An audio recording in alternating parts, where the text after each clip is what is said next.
जब दो तत्व आपस में मिलता है तो वो यौगिक बनता है, और यौगिक बनने के लिए जो संयुक्त होता है यानी इलेक्ट्रॉन का जो स्थानांतरण होगा, एक परमाणु का, एक तत्व का इलेक्ट्रॉन दूसरे परमाणु या तत्व के इलेक्ट्रॉन से जुड़ेगा, तो इसके लिए किसी को ग्रहण करना है और किसी को क्या करना है, त्याग करना है, और इस प्रकार एक यौगिक का निर्माण होता है। तो मतलब इसमें इलेक्ट्रॉन का ट्रांसफर हो रहा है। तो हम लिखे हैं कि इलेक्ट्रॉनों का स्थानांतरण से यौगिक का निर्माण किस प्रकार होता है। एग्जाम में अक्सर आ जाता है, एक दे देता है यौगिक और उसमें इलेक्ट्रॉन बिंदु संरचना को दिखाया दर्शाया, इलेक्ट्रॉन बिंदु संरचना दर्शाने के लिए कहा जाता है। इलेक्ट्रॉन बिंदु संरचना किस प्रकार दर्शाया जा सकता है उस पर हम लोग देखेंगे कि यहाँ दिया है A2O यानी सोडियम ऑक्साइड। तो सोडियम ऑक्साइड में हम लोग कितना ऑक्सीजन है, एक ऑक्सीजन है। सोडियम कितना है, 2 है।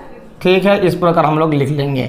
अब हमें सोडियम का परमाणु संख्या हम लोग जानते हैं कि 11 है, और उस 11 को हम लोग अगर तोड़ते हैं, इलेक्ट्रॉनिक विन्यास करते हैं तो 2 8 10 और 11। अब इलेक्ट्रॉनिक विन्यास में इस प्रकार क्यों होता है, इसके पहले हम वीडियो दे चुके हैं, नहीं देखे हैं तो डिस्क्रिप्शन में लिंक रहेगा, जरूर देख लीजिएगा। तो ये हो गया एक। तो ये जो हो गया एक, लास्ट कक्ष में सोडियम का एक इलेक्ट्रॉन होता है तो उसमें एक।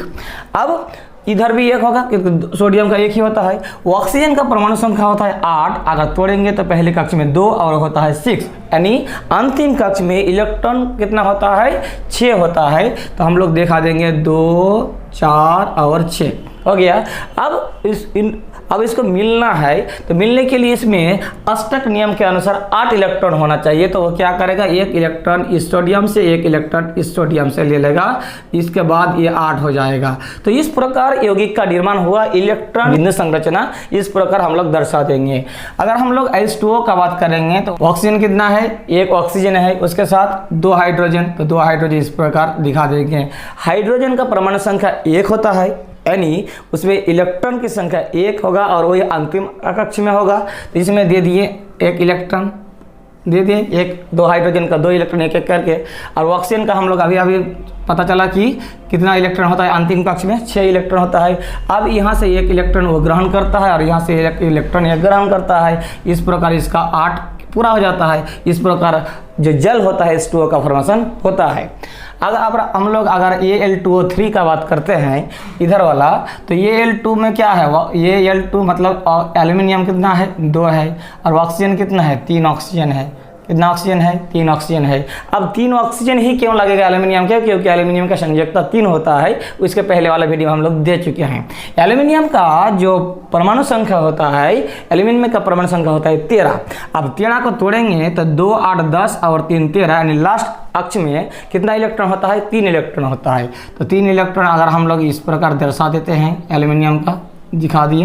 अब हम लोग ऑक्सीजन का भी अभी पता चला कि 6 इलेक्ट्रॉन होता है लास्ट कक्ष में, तो दे दिए 6 इलेक्ट्रॉन, दे दिए 6 इलेक्ट्रॉन, 6 इलेक्ट्रॉन हम लोग दर्शा दिए।